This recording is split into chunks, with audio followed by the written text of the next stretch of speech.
Hello guys! Maglilinis na naman ako ng aking automatic na Panasonic washing machine. Once a month ko itong ginagawa. Una, on. Tapos, tab hygiene. Ayan. Tapos, start. Ayan, start. Hintayin ko lang na mapuno yung tubig saka ako maglalagay ng Clorox.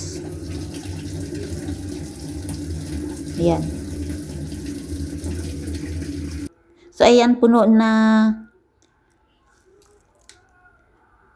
Yan, pause ko muna. Tapos, ito yung ginagamit ko.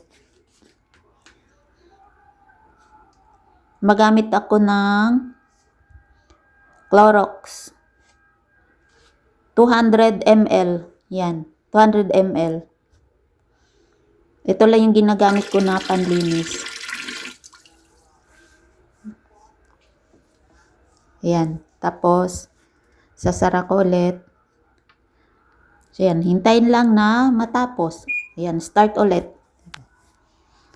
Ito ay mga 2 hours. So, yun lang guys. Thanks for watching. Bye.